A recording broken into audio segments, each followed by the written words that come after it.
Welcome back to Beyond the Gate. Don't forget to like, comment, and subscribe for more emotional daily drama. Now let's return to Fairmont Crest, where fear, love, and life-changing decisions collide in powerful ways.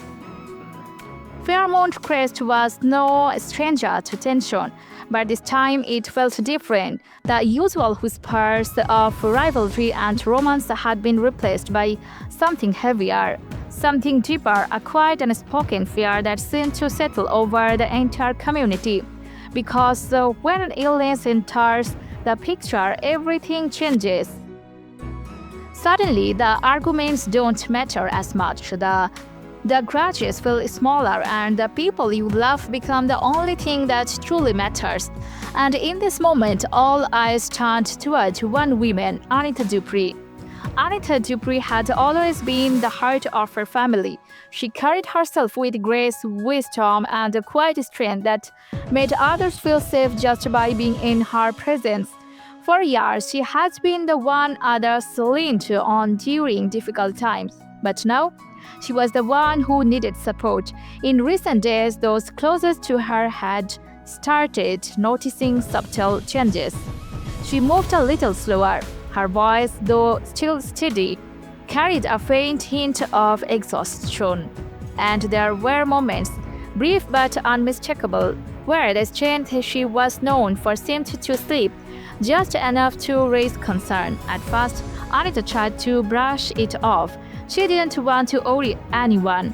She had always believed in facing challenges with dignity, and she refused to let her illness define her. But the truth was becoming harder to ignore.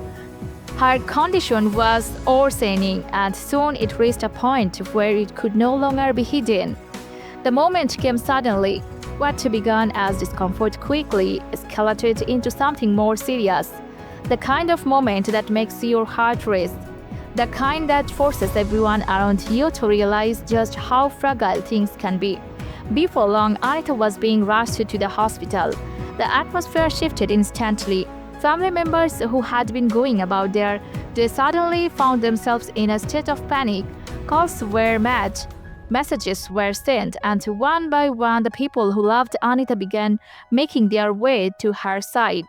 Inside the hospital, the energy was tense. Doctors and nurses moved quickly, doing everything they could to stabilize her. But even in that moment of uncertainty, Anita remained clear-headed, focused, determined.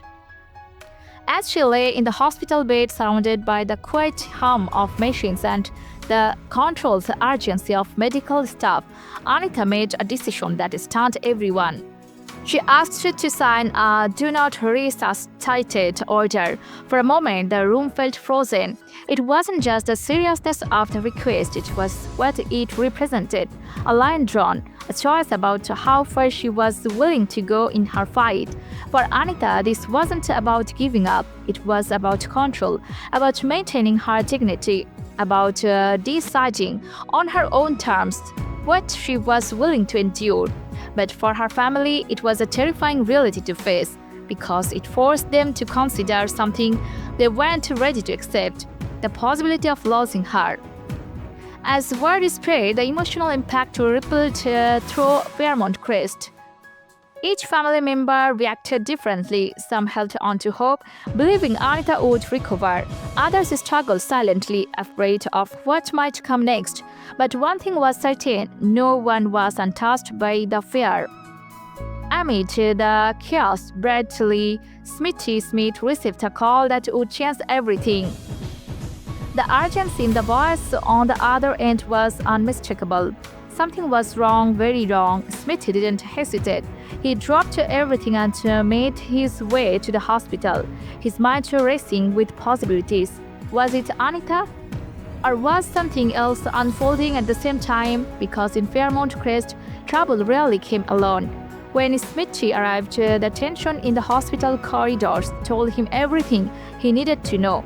This wasn't just a routine situation, this was serious.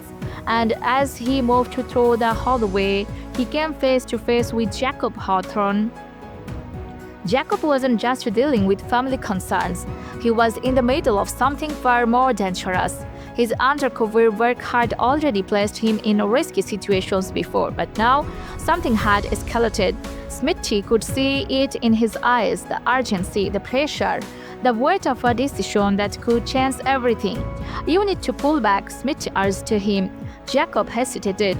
Walking away from a mission wasn't something he did lightly, but Smithy wasn't asking. He was warning, "This is bigger than you think," he insisted. For Jacob, the choice wasn't simple. Duty pulled him one way. Concern for those he loved pulled him another. And in that moment, the line between professional responsibility and personal safety became dangerously blurred.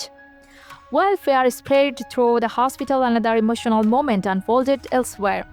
Bill Hamilton found himself thinking about Anita.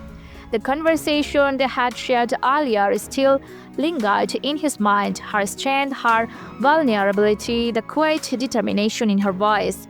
It had affected him more than he expected. And when he crossed paths with Danny Dupree, something shifted. Danny, too, was carrying the weight of Ori, and it wasn't just family. She was a pillar, someone who had always been there. Seeing her struggle shook Danny in ways she didn't want to admit. When she saw Bill, the emotions she had been holding back began to surface. For a moment, neither of them spoke. They didn't need to. The connection between them was still there, complicated, unresolved, but real. "We can't lose her," Danny said softly. Bill nodded. "We won't," he replied. Though the uncertainty in his voice was impossible to ignore, their conversation depended. Moving beyond Anita and into the space they had once shared, old feelings, old memories, the kind that never fully disappear. For a brief moment, the past and the present blurred, and in that space, something fragile and familiar resurfaced between them. Elsewhere, another emotional storm was brewing. Vanessa McBride had been trying to stay strong, but her daughter, Deanna, had pushed her to the edge. Their relationship had become strained, filled with misunderstandings and emotional distance. Deanna's words had cut deeper than Vanessa expected, not just because of what was said, but because of what it revealed: a growing divide, a loss of connection, and the painful realization that she couldn't fix it on her own. Feeling overwhelmed, Vanessa turned to the one person who had been a steady presence in her life, Joey Armstrong.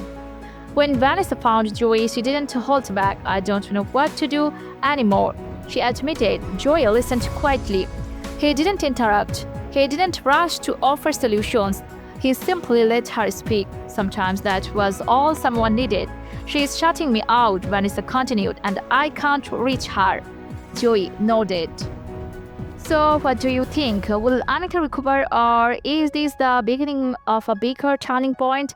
And could Bill and Danny's moment change everything? Share your thoughts in the comments, like this video, and subscribe to Beyond the Gate for more emotional stories and daily updates.